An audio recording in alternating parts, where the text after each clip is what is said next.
Simple recipes with गौरीमध्ये सगळ्यांचे मनापासून स्वागत. आज आपण उपवासाचा थोडा वेगळा पदार्थ बनवणार आहोत, साबुदाण्याची भजी.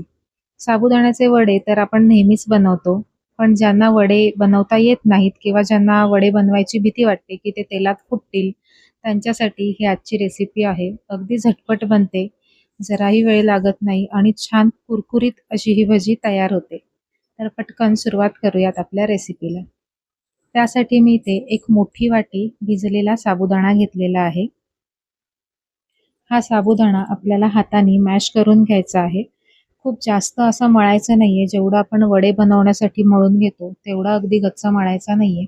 फक्त आपल्याला थोडेसे साबुदाणे मॅश करून घ्यायचे. तुम्ही पावभाजीच्या मॅशरने मॅश केलं तरी सुद्धा चालणार आहे. तर बघा, हे साबुदाणे मी इथे मॅश करून घेत आहे. खूप जास्त याला मी मळून घेणार नाहीये. अगदी हलक्या हाताने थोडे थोडे असा जोर देऊन हा साबुदाणा मॅश करून घेते. आता यामध्ये मी घालतीये जिरे पाव चमचा, त्याचसोबत चवीनुसार मीठ घालतीये. तुम्ही इथे सेंधव मीठ सुद्धा वापरू शकता. शेंगदाण्याचं कूट 2 चमचे घालणार आहे. आपला जो साधा पोहे खायचा चमचा असतो त्या चमच्याने 2 चमचे मी शेंगदाण्याचं कूट घेतलेलं आहे. आता इकडे मी बटाट्याचा वापर करणार आहे, पण हा कच्चा बटाटा मी इथे घेतलेला आहे. उकडलेला बटाटा घेत नाहीये, कारण या बटाट्यामुळे भजी छान क्रिस्पी होतात आणि किसून घेताना किसणी जी आहे ती आपल्याला थोडी जाड किस पडेल अशी वापरायची आहे.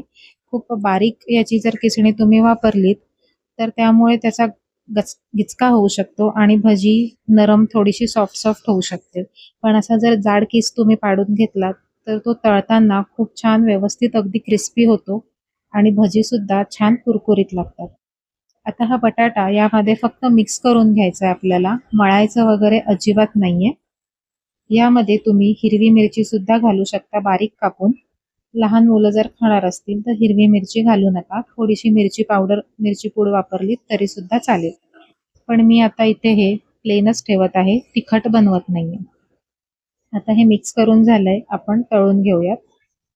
तेल मी गरम करून घेतलेलं आहे आणि गॅसची फ्लेम हाय टू मीडियम ठेवलेली आहे. खूप जास्त हाय फ्लेमवरती किंवा एकदम लो फ्लेमवरती भजी तळायच्या नाहीयेत.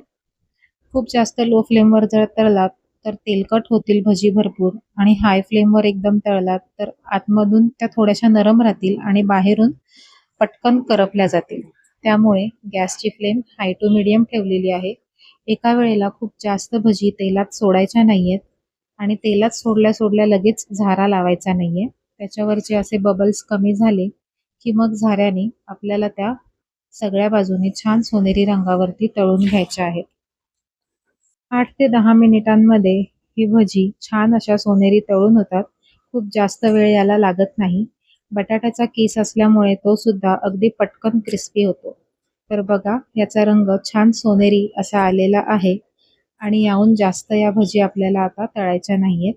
या आपण झाऱ्याने काढून घेऊया, सगळं तेल याच्यातलं गाळून घेऊया. छान अशा दिसायलाच या कुरकुरीत दिसत आहेत आणि रंग सुद्धा खूप छान आलेला आहे. तर याला मी आता प्लेटमध्ये काढून घेते आणि बाकीच्या सगळ्या भजी सुद्धा अशाच तळून घेते. अगदी 7 ते 8 मिनिटात या तळून तयार होतात. तर इकडे आपल्या या कुरकुरीत भजी तयार झालेल्या आहेत.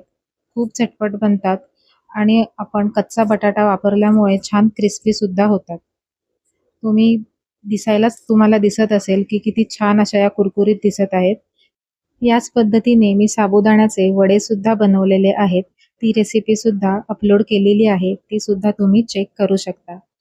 आता एक भजी मी तुम्हाला इथे तोडून दाखवते, म्हणजे तुम्हाला अंदाज येईल की ही भजी छान क्रिस्पी अशी बनते आणि अजिबात तेलकट होत नाही. तुम्ही बघू शकताय, मी हातावरती ती चोळली तरी हाताला तेल किंवा तेलकट असा हात झालेला नाहीये. तर नक्की ही भजी ट्राय करून बघा. आजची रेसिपी तुम्हाला कशी वाटली हे कमेंट करून नक्की कळवा. रेसिपी आवडली असेल तर व्हिडिओला लाईक करा, शेअर करा आणि आपल्या चॅनलला सबस्क्राईब करून बेल आयकॉन सुद्धा प्रेस करा. नमस्कार.